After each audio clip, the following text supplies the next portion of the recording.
कोरोनाने वाट लावली, पोटा पाण्याचा प्रश्न सुद्धा तयार झालाय, दिवाळखोर व्हायची वेळ झाली, धंद्यांना पूर्ण नुकसान झालेलं आहे। तुमच्या जवळच्या दुकानदाराकडूनच वस्तू खरेदी करा आणि कोरोनाने उद्ध्वस्त झालेल्यांना मदतीचा हात द्या। संकल्प दिवाळीचा, संकल्प झी24 तासचा। कल आप लोगों से संवाद साधते समय जो एक एनसीबी के अधिकारी का पत्र मुझे प्राप्त हुआ था, हमने वो पत्र अपने कवरिंग लेटर के साथ डीजी एनसीबी को भेजा है। पहले कहा गया कि उसकी भी हम दखल लेंगे और शाम होते होते ये कह दिया गया कि जो सीवीसी की गाइडलाइन है, कोई भी कंप्लेंट जिस पे कोई दस्तखत और नाम ना हो उसको दखल ना लिया जाए, ये हम भी जानते हैं। लेकिन जिस तरह के आरोप उस पत्र में हैं, जिस तरह की चीज़ें चल रही हैं, अगर उसको नज़रअंदाज किया जा रहा है तो हमें लगता है कि पूरे इंस्टीट्यूशन पे सवाल खड़ा होने जा रहा है। निश्चित रूप से जांच के लिए टीम आई है, जांच शुरू की गई है, पंच को बुलाया गया है। एनसीबी हमेशा कहती रही कि हमारा पूरा इलेक्ट्रॉनिक्स एविडेंस पे ही हम जांच करते हैं। जिस तरह से प्रभाकर साली ने सारी घटनाक्रम को एफिडेविट द्वारा, वीडियो द्वारा उल्लेखित किया है, मैं मांग करता हूं जो आई है विजिलेंस कमेटी, वो समीर वानखेड़े जी का, केपी गोसावी का और प्रभाकर का, और एक किरदार और इसमें है जो समीर वानखेड़े जी का ड्राइवर है, पुलिसिया है, माने, इन सब का सीडीआर निकाल लीजिए। जो गाड़ी का इस्तेमाल हुआ है 50 लाख उठाने में, गोसावी के घर पहुंचाने में, दोबारा गाड़ी शहर में आई, फिर गाड़ी वापस गई, फिर पैसे से भरा बैग उठाया गया, फिर सैम डिसूजा को वापस दिया गया। हमें लगता है कि अगर इलेक्ट्रॉनिक जांच होगी तो बयान जुटाने की जरूरत नहीं, सारी चीजें सामने आ जाएगी। मैं अभी शंका उस पर जाहिर नहीं कर रहा हूं। हो सकता है इतनी बड़ी देश की एजेंसी है, हमसे भी 4 कदम आगे वे काम करते होंगे, और आशा करते हैं जिसकी तरफ मैं इशारा कर रहा हूं उस विषय को भी लेके थोड़ा सा खंगालेंगे। और एक आज और सवाल खड़ा कर रहा हूं कि एक एफआईआर दर्ज है जिसको लगभग 1 साल की मुद्दत हो गई, उसमें आज तक एक भी गिरफ्तारी नहीं हुई है। लेकिन उसी एफआईआर के तहत दीपिका पादुकोण को बुलाया गया, चार्ट के आधार पर बुलाया गया था, गिरफ्तारी नहीं हुई। सारा अली खान को बुलाया गया, गिरफ्तारी नहीं हुई। श्रद्धा कपूर को बुलाया गया, गिरफ्तारी नहीं हुई। अगर ये झूठ है तो मैं उन्हें ये भी कहना चाहता हूं कि सारे उस समय के मीडिया के चैनल को देख लें।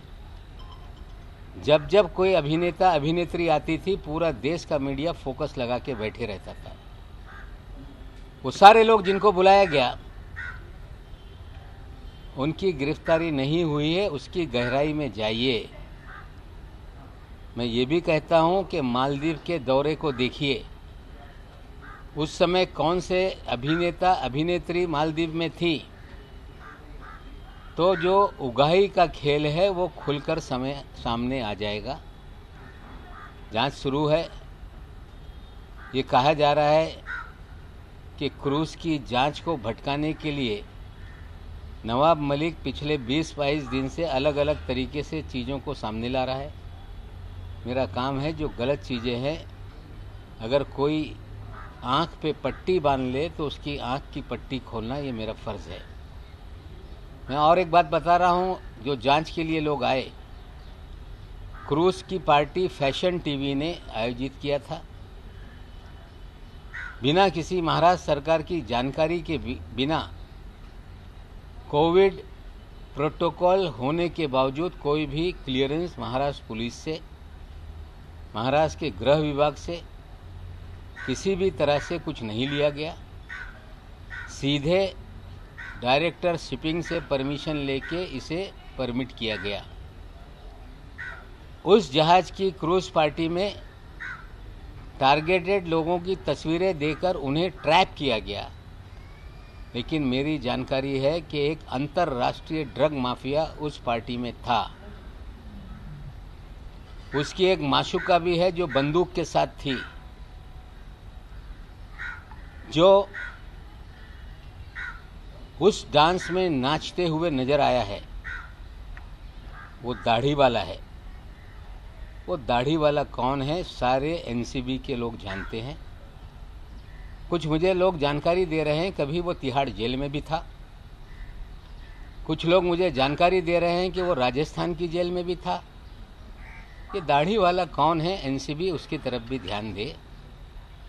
अंतर्राष्ट्रीय ड्रग माफिया क्रूज पे है। रेव पार्टी बस करने के लिए रेड की जा रही है और क्रूज को छोड़ दिया गया। धड़ल्ले से रेव पार्टी में हजारों लोगों ने जो भी करना था वो किया। और हमें लगता है कि इस पूरे खेल में जो दाढ़ी वाला है उसकी मित्रता वानखेड़े साहब से भी है।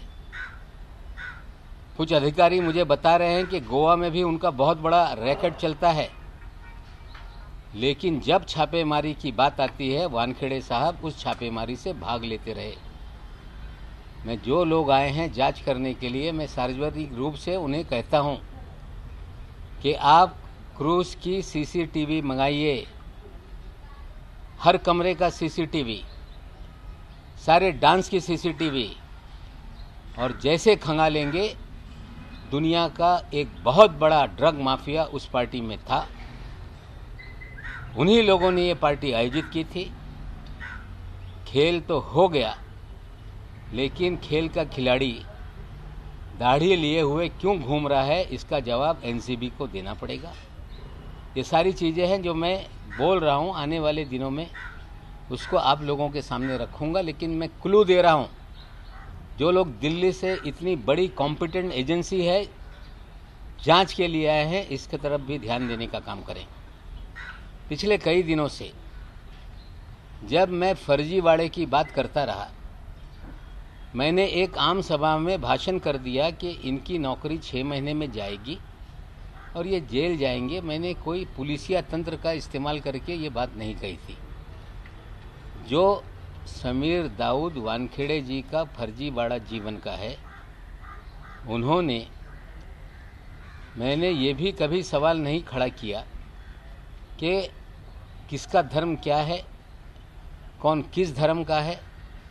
मेरा सवाल इतना ही है कि समीर दाऊद वानखेड़े ने फर्जी दस्तावेज के आधार पर शेड्यूल कास्ट का सर्टिफिकेट बनवाया और उस सर्टिफिकेट के आधार पर कंपटीशन में बैठे, आईआरएस का पद हासिल किया और देश में एक होनहार दलित, शायद किसी गांव में गरीबी में पढ़कर आगे जाना चाहता होगा या किसी शहर में झोपड़ी में रहकर उसने तैयारी की होगी, ऐसे एक होनहार दलित का अधिकार छीना गया। ये विषय हमारा ये है। हम कोई धर्म की चर्चा नहीं करते रहे। हम जो फर्जीवाड़ा समीर वानखेड़े का है, फर्जी तरीके से सर्टिफिकेट ली गई और उसके आधार पर नौकरी ली गई, ये मुद्दों को हम उठाते रहे।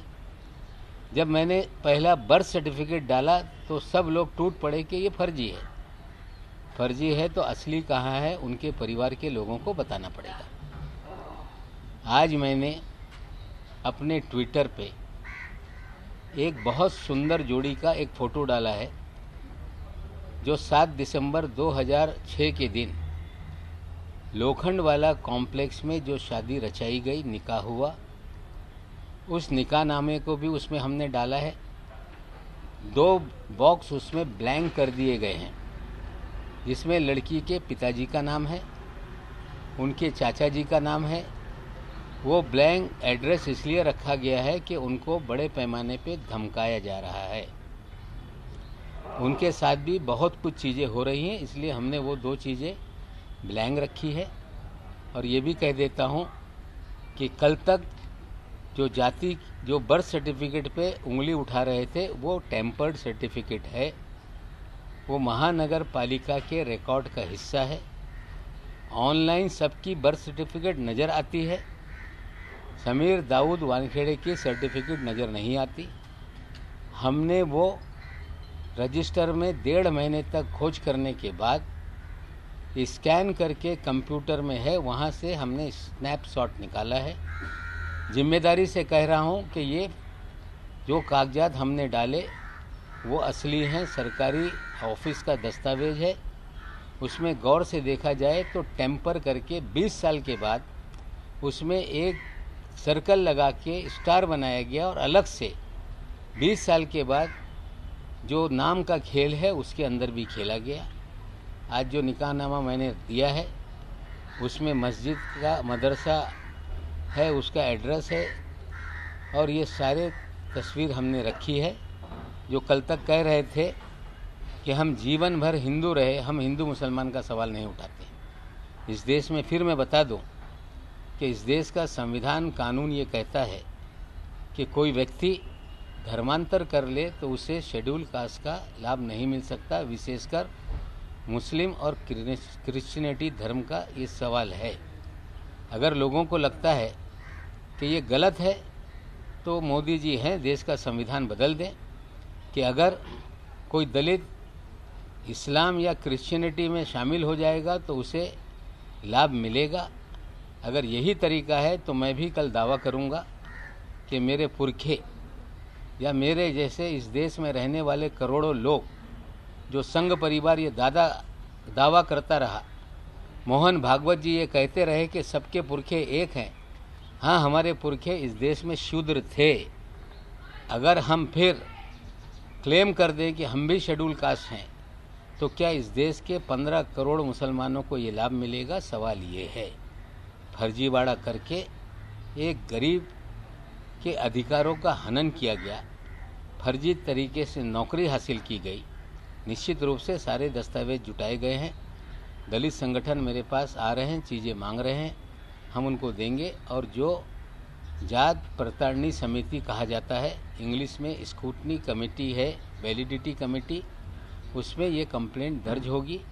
बाकायदा वानखेड़े साहब को भी नोटिस जाएगी, कंप्लेंट करने वालों को भी सुना जाएगा, सरकारी कार्यालय के दस्तावेज खंगाले जाएंगे और हमें उम्मीद है कि ये फर्जी दाखला साबित होगा और उसके आधार पर निश्चित रूप से जो कानून में प्रावधान है उनकी नौकरी जाएगी। उसी कानून में लिखा है कि इस तरह से फर्जी कोई दस्तावेज के आधार पर अगर कोई सर्टिफिकेट बना लेता है तो उसे 2 साल से 7 साल की सज़ा का प्रावधान उस कानून में है। आप कह रहे हैं कि बहुत से लोग आपको अप्रोच हो रहे हैं कास्ट सर्टिफिकेट को लेके, लेकिन आप पे बार बार यही इल्ज़ाम लगाया जा रहा है कि नवाब मलिक हिंदू मुस्लिम कर रहे हैं और कहीं ना कहीं बदनाम करने की कोशिश कर रहे हैं। देखिए, मैं दस्तावेज के आधार पे कह रहा हूँ, अगर वो जिस भी धर्म में हो, राइट टू रिलीजन ये फंडामेंटल राइट है। हर व्यक्ति अपने तरीके से किसी भी धर्म को स्वीकार सकता है, जब चाहे धर्म बदल सकता है। हर दिन नया धर्म बदल ले, उस पर मेरी आपत्ति नहीं है। लेकिन देश का कानून कहता है कि कोई व्यक्ति जो शेड्यूल कास्ट को बिलोंग करता हो, एक बार उसने अपना धर्म परिवर्तन कर लिया तो उसे शेड्यूल कास्ट का जो भी फ़ायदा है वो नहीं मिलता। लड़ाई ये है कि गरीब दलित का अधिकार छीना गया और निश्चित रूप से ये हम लॉजिकल एंड तक ले जाएंगे और निश्चित रूप से कानून के तहत कार्रवाई होगी। आओ भाई, दाढ़ी वाला ये कौन है? ड्रग लॉर्ड जिसके बारे में आप बात कर रहे हैं, ये ड्रग लॉर्ड वहाँ पर प्रेजेंट था, ये ड्रग लॉर्ड कौन है और वो क्या उसी दिन क्रूज पार्टी पर था? इसके बारे में थोड़ा और डिटेल दे सकते हैं? देखिए, अभी ये चीज़ें हैं, हमने इशारतन एनसीबी को बताया है कि दाढ़ी वाला है। उस पार्टी में वो था। संडे की शाम जब वो क्रूज शिप लौट रही थी तो उसमें वो नाचते हुए अपनी महबूबा के साथ, मेरे पास वीडियो है, बहुत सारे डांस के हमारे पास वीडियो है, हम तो देंगे। लेकिन इतनी बड़ी एजेंसी है, क्रूज के सारे सीसीटीवी फुटेज मंगाइए। जानबूझ के पार्टी कराई गई, पार्टी कराने में भी लोगों का हाथ था। ड्रग माफियाओं पे हाथ ना लगा के कुछ लोगों को फ्रेम किया गया पब्लिसिटी के लिए, ये बात सच है। अगर दाढ़ी वाला इनको नहीं मिल पा रहा है तो अगर वो ज्ञानेश्वर सिंह जी मेरे पास आ जाएं, मैं दाढ़ी वाले की तस्वीर दे देता हूं, उनको नाम बता देता हूं। उनकी महबूबा इतने खतरनाक हथियारों के साथ है उसमें। हमें लगता है कि ये बहुत गंभीर मामला है। जो चीफ ऑफ डीजी हैं एनसीबी के, उनसे विनती करता हूं कि अगर सही मानों में देश से आप ड्रग मुक्ति करना चाहते हैं, सभी लोग आपके साथ हैं, लेकिन ड्रग पेडलर, ड्रग माफिया को पकड़ें, 2 ग्राम 4 ग्राम रख कर पब्लिसिटी हासिल करने का खेल बंद करें। अगर उन्हें चाहिए तो वो सारी चीजें मैं देने के लिए तैयार हूँ। समीर वानखेड़े का दोस्त है दाढ़ी वाला, आज नहीं कल वो सामने चीजें आएंगी। सर मराठीत सांगा, ज्ञानेंद्र सिंग बद्दल ज्ञानेंद्र सिंग या सगळ्या समितीचे को जेल भेजेंगे, ज्ञानेंद्र सिंग यांच्या अध्यक्षतेखाली चौकशी होणार आहे। मागच्या काही दिवसांमध्ये पाहिलं तर हेच होते, ज्यांना पत्रकार परिषदा घेतल्या आणि सगळे आरोप काढले ते आज तेच त्या समितीचे प्रमुख आहेत। आता देखील तुम्ही त्यांचं नहीं, देख लीजिए, ऐसा है कि जांच हो रही है, अभी हम कोई जांच पे उंगली नहीं उठाना चाहते। हमने तो कहा है कि इलेक्ट्रॉनिक एविडेंस से जांच हो, लेकिन कॉर्डेलिया क्रूज का भी सीसीटीवी मंगा ले। दाढ़ी वाले को खोजे, ये कौन है दाढ़ी वाला? दाढ़ी वाले का नाम अगर उन्हें नहीं पता है तो अकेले में मैं बताऊंगा। अगर गंभीरता से नहीं लेते हैं तो सार्वजनिक चीजें करेंगे। सवाल आपने पूछा है कि उन्हें जेल भेजेंगे, मैं नहीं भेजूंगा, देश का कानून भेजेगा। सर मराठीत सांगा, फोटोग्राफ देकर के आप कह रहे हैं कुछ लोगों को टारगेटेड फोटोग्राफ दिए गए और उन्हीं को पकड़ने के लिए किया गया। इस तरीके से क्यों किया गया? क्या इसके पीछे कोई साजिश है केंद्र की? देखिए, बड़ा ड्रग जो रेव पार्टी है वो हुई, अंतरराष्ट्रीय ड्रग माफिया का माल बिका, लोगों ने एंजॉय किया, और वानखेड़े साहब का दाढ़ी वाला दोस्त वहां था, उस पर कोई कार्रवाई नहीं हुई। क्रूज को रोका नहीं गया, 1350 लोगों को स्कैन नहीं किया गया, गेट पे तस्वीर लेके कुछ लोगों को खड़ा कर दिया गया कि ये आएंगे, इन्हें आइडेंटिफाई कीजिए। इसका मतलब है ट्रैप लगा के लोगों को फंसाया गया। मैं पहले दिन से दावा कर रहा हूं कि क्रूज पे छापेमारी नहीं हुई, वहां से कोई भी सीजर इन्होंने नहीं दिखाया, टर्मिनस पे कोई सीजर नहीं है। जो तस्वीरें वानखेड़े साहब ने जारी की हैं वो उनके कैबिन की हैं, वहीं से वो तस्वीरें फ्रेम करके लोगों को पब्लिसिटी लूट रहे हैं। और अंतर्राष्ट्रीय ड्रग माफिया जो इनका दोस्त है वो नाच रहा है महबूबा के साथ। अगर ध्यान नहीं देंगे तो उनकी महबूबा और उनके दोस्त की वीडियो हम जारी करेंगे। सर हा आंतरराष्ट्रीय ड्रग माफिया आहे, हाच या सगळ्या गटाचा मास्टरमाइंड आहे असं म्हणावं। तो मित्र आहे वानखेडेंचा। सर या सगळ्या प्रकरणात सॅम डिसूजा कोण आहे? सॅम डिसूजा वानखेडेचा मित्र आहे। त्यांनी सांगावा की हे सॅम डिसूजा कोण आणि दाढीवाला कोण, याच्या उत्तर वानखेडेंनी दिलं पाहिजे। धन्यवाद।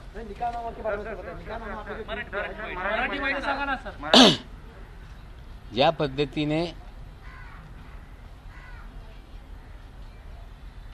या सर्व प्रकरणामध्ये माझ्याकडे एक अधिकाऱ्यांनी नाव न लिहिता एक पत्र पाठवला होता, ज्या पत्रामध्ये 26 बोगस केसेसचा उल्लेख होता आणि वानखेडे यांच्या नक्सेस कुठल्या पद्धतीने चालते हे सगळी माहिती त्याच्यात होती। एक जबाबदार नागरिक या नात्याने मी कालच जाहीर केला होता की हा पत्र मी डीजी एनसीबीला पाठवणार आहे। सकाळी बातमी आली की त्या पत्र त्यांना पोचलेलं आहे, त्याची ते दखल घेणार आहे आणि संध्याकाळी सांगण्यात आला की हे सीबीसीच्या जे गाईडलाईन आहे त्या गाईडलाईनच्या आधारावर याची आम्ही दखल घेणार नाही। ही पण मला पण माहिती आहे दखल घेता येत नाही, पण शंका निर्माण झाली, एक शंका निर्माण झाली तर साधारण नागरिकच्या तुम्ही झडती घेताय, तलाशी घेताय. या पत्रामध्ये प्रश्न निर्माण झाल्यानंतर त्याची चौकशी करणं हे गरजेचं आहे. माझं एकच म्हणणं आहे की आता CBCची ह्या ज्या गाईडलाईन आहे त्याचा आधार घेऊन त्याला दुर्लक्षित करू नये. ज्या पद्धतीने प्रभाकर साईल याच्या ॲफिडेव्हिटच्या आधारावर काही इन्क्वायरीसाठी दिल्लीहून लोक आलेली आहे, त्यांना संबंध देऊन बोलवण्यात आलेलं आहे. निश्चित रूपाने त्याचा ते जाब देईल. पण ॲफिडेव्हिटमध्ये जे सगळे पुरावे किंवा घटनाक्रम हे सगळा उल्लेख करण्यात आलेला आहे. NCB नेहमी दावा करते की इलेक्ट्रॉनिक पद्धतीने आम्ही हे तपास करतोय. मग तुम्ही या सर्वांचे समीर वानखेडे, KP गोसावी, साली व इतर जी नावं आहेत त्या सगळ्यांचे CDR काढा, CCTV फुटेज काढा. याच्यात एक गाडीमध्ये 50 लाख रुपये उचलून घेऊन गेले असा पण उल्लेख आहे. गोसावीच्या नवी मुंबईच्या घरात हे डिलिव्हरी करण्यात आला. पुन्हा त्याला बोलून पैसे परत देण्यासाठी गाडी पुन्हा गेली, परत पैसे घेऊन ट्रायडनच्या समोर गेली. तिथे सॅम डिसोजाच्या नावाच्या एक व्यक्तीने त्याला रिसीव्ह केला. जर आपण इलेक्ट्रॉनिक पद्धतीने गेलं तर हे जे काय परिस्थिती आहे ते स्पष्टपणे समोर येईल. पण मी जे लोक मुंबईत आलेले आहे या प्रकरणाची चौकशी करण्यासाठी मी त्यांना सांगू इच्छितो की कॉर्डेलिया क्रूजवर त्या दिवशी रेव पार्टी झालेली आहे. त्या पार्टीमध्ये एक आंतरराष्ट्रीय ड्रग माफिया फॉरेन नॅशनल होता, तो दाढीवाला आहे. त्यांनी रेव पार्टी तिथे चालवली आणि जाणून बुजून त्या रेव पार्टीला परवानगी नसताना, महाराष्ट्र सरकारने कुठली परवानगी या शिपला दिली नाही, कोविड असताना काही परवानगी मागितली नाही, DG शिपिंगच्या परवानगीने हा शिप सेल झाला. वानखेडेंनी त्याच्यातले 1350 लोकांची झाडझडती का घेतली नाही? 10, 12, 13 लोकांचे फोटो घेऊन गेटवर त्यांना का डिटेन करण्यात आला? आणि तो आंतरराष्ट्रीय ड्रग माफिया त्यांची जे मैत्रीण आहे त्यांच्यासोबत 2 दिवस तिकडे होता, डान्स करत होता. माझ्याकडे हे त्यांचे सगळे व्हिडिओ आहे. तो दाढीवाला तिहाड जेलमध्ये पण होता. तो दाढीवाला राजस्थानच्या तुरुंगात होता अशी माहिती मिळते. आता त्या दाढीवालाकडे लक्ष द्या. तो समीर वानखेडे यांचा मित्र आहे. गोव्यामध्ये जे सगळा टुरिझम, ड्रग टुरिझम चालते त्याचा सूत्रधार आहे. त्याच्यावर कारवाई करण्याबाबत बरेचसे अधिकाऱ्यांनी प्रयत्न केल्यानंतर वानखेडेंनी त्यांना करू दिलं नाही. दिल्लीतून जे लोक आलेले आहे या दाढीवाल्याकडे लक्ष द्या. कॉर्डेलिया क्रूजच्या CCTV फुटेज मागवा, तपासा, सत्य बाहेर येईल. आणि 2-3 दिवसापासून काही लोक प्रश्न निर्माण करत आहे की नवाब मलिक हे व्यक्तिगत विषय कशाला समोर आणताय. जेव्हा मी समीर दाऊद वानखेडे यांच्या बर्थ सर्टिफिकेट सोशल मीडियाच्या माझ्या ट्विटर हँडलवर टाकल्यानंतर कुठल्या पद्धतीने दाऊद वानखेडे यांना फुल्ली मारून साईडला टेम्पर करण्याचा हे सर्टिफिकेट मी लोकांसमोर आणला. त्यांचे घरातले लोक सांगताय हे आजोबाचा बघा, हा वडिलांचा बघा, नातेवाईकांचा बघा, पण हे सांगताय की हे खोटं आहे. खरं कुठे दाखवा ना. समीर दाऊद वानखेडे यांच्या जातीचा दाखला दाखवा ना. धर्माचा आधार घेऊन माझ्यावर लोक टीका करताय. मी धर्माच्या आधारावर कुणावर टीका करत नाही. या देशामध्ये प्रत्येक नागरिकाला मौलिक अधिकार आहे. त्यांनी कुठल्या धर्मात राहायचा त्यांनी ते ठरवायचं आहे. हा विषय धर्माचा नाही. हा विषय बोगस दाखला काढून एक होतकरू दलित मुलांचा अधिकार हुसकून घेण्याचा प्रकार आहे. निश्चित रूपाने आज पण मी निकाहनामा पण टाकलेला आहे, लग्नाचे फोटो पण टाकलेले आहे. त्या 7 डिसेंबर 2006ला 8:30 वाजता निकाह झाला. 33,000 रुपये मेहर होती. आणि त्याच्यात एक साक्ष म्हणून यास्मिन वानखेडे यांचा नवरा अजीज खान पण आहे, ते पण मी माहिती दिलेली आहे. हा विषय म्हणजे व्यक्तिगत कुणावर आरोप करण्यासाठी नाही. हा विषय फर्जीवाडा करून हा दाखला काढण्यात आला आणि एक होतकरू दलित मुलांचा अधिकार हुसकून घेण्याचा हा फर्जीवाडा आहे. निश्चित रूपाने याच्या बाबतीत जात पडताळणी समितीकडे तक्रार दाखल होईल. कायद्याअंतर्गत तपास सुरू होणार आहे, त्यांना पण संधी मिळेल, ते कागदपत्र ठेवतील. सरकारी कार्यालयातून सगळं फायली मागवण्यात येईल आणि मला पूर्णपणे विश्वास आहे की हे फर्जीवाडा करून दाखला काढण्यात आला, त्याच्या आधारावर ही नोकरी मिळालेली आहे. आणि हे जेव्हा जात पडताळणी सगळे तपास करतील, हा दाखला हा चुकीचा आहे आणि एकदा तो दाखला रद्द झाला मग व्यक्तीची नोकरी पण जाते. आणि मला विश्वास आहे दाखला रद्द होईल, नोकरी जाईल. आणि त्या कायद्यामध्ये तरतूद आहे 2 वर्षापासून 7 वर्षापर्यंत तुरुंगवासाची शिक्षा पण कायद्यामध्ये तरतूद होऊ शकते. याचा पाठपुरावा लोक करणार आहे. समीर वानखेडेंनी आता असं म्हटलंय की सॅम डिसोजा माझा मित्र नाही, मी त्यांना ओळखत नाही असं म्हटलंय समीर वानखेडे. आणि सॅम डिसोजा त्यांचा मित्र नाही, तो केपी गोसावीचा मित्र आहे. केपी गोसावी यांच्या जवळचा माणूस आहे. केपी गोसावीच्या माध्यमातून त्यांची मित्रता असेल. ते सॅम डिसोजाचं काय बघा, पण दाढीवाला कोण आहे याचं उत्तर त्यांच्याकडून मला अपेक्षित आहे. सैम डिसूजा को लेके और एक सवाल पूछा जा रहा है. जो प्रभाकर ने जो फोटो दिखाए थे मीडिया में कि ये सैम डिसूजा है और नंबर दिखाया था, पालघर में एक बापना नाम की व्यक्ति, उसका कहना है कि ये मेरे फोटो और मेरा व्हाट्सएप नंबर है और कहीं ना कहीं मेरी इमेज इसमें मलाई. नहीं, मुझे नहीं लगता है कि सैम डिसूजा का उसने फोटो दिखाया है. उसने उसके जो वीडियो है जिसमें आर्यन से बात कर रहा है, वो फोटो में कोई ब्लैक ट्राउज़र वाला है. लोग उसे कह रहे हैं कि वो सैम डिसूजा है. मेरी जानकारी है कि वहाँ सैम डिसूजा नहीं, सैम डिसूजा ने ट्राइडेंट पे जो एफिडेविट में है वहाँ से बैग कलेक्ट किया है. तो हमें लगता है कि सैम डिसूजा को लेकर गलतफहमी लोग पैदा ना करें. उस वीडियो में सैम डिसूजा नहीं है और मैंने तो कभी क्लेम नहीं किया. क्या मिस्टेकन आइडेंटिटी है वो बापना वाली? देखिए कौन बापना है क्या है, मैं कोई डिटेक्टिव थोड़ी हूँ. अभी मेरा डिटेक्टिव का काम सिर्फ एक ही दिशा में है कि रॉन्ग डूइंग जो है उसकी तरफ हम पूरी तरह से ध्यान अपना रखे हुए हैं. सर, ये अमित मालवीय है, उन्होंने अभी भी ट्वीट किया है बीजेपी के. उनका कहना है कि नवाब मलिक इसीलिए टारगेट कर रहे हैं कि उनके दामाद को गिरफ्तार किया था, पहली चीज. और उनका कहना है कि अपनी मिनिस्ट्रियल पावर का मिसयूज कर रहे, प्रिविलेज का मिसयूज कर रहे अपने पर्सनल स्कोर सेटल करने के लिए. Nobody can say कि I had used my privilege in any of the office. मैंने जो भी किया है पर्सनल कैपेसिटी में जानकारी सारी हासिल की. ना महाराष्ट्र की पुलिस ने या मुंबई की पुलिस ने मुझे कोई जानकारी दी. मालविया जी, ये सवाल पिछले 9 महीने से पूरी बीजेपी उठाती रही. मालविया जी, गिरफ्तारी जिस दिन हुई उस दिन सारे पत्रकारों से मैंने यही कहा था कि nobody is above the law. कानून अपना काम करेगा और देश की न्याय व्यवस्था पे पूरा मुझे भरोसा है. पिछले 27 तारीख के दिन जमानत मिली है 8.5 महीने के बाद.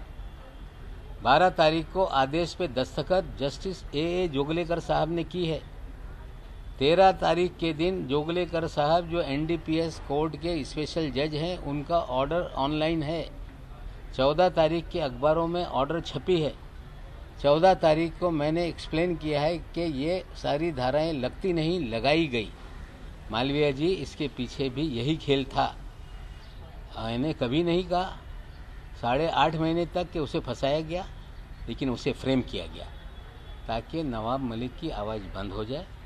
न्यायालय में हम उसे क्वाश करने के लिए जाएंगे, लेकिन समीर वानखेड़े का फर्जीवाड़ा हम अगर खोल रहे हैं तो पूरी बीजेपी क्यों छटपटा रही है? क्या जीन की जान जो उस तोते में है क्या? हमें लगता है पूरी बीजेपी वानखेड़े को लेकर छटपटा रही है. कहीं पोपट मर गया तो बीजेपी तो नहीं मर जाएगी. हजारों करोड़ की वसूली में हिस्सेदारी है क्या मालवीय जी?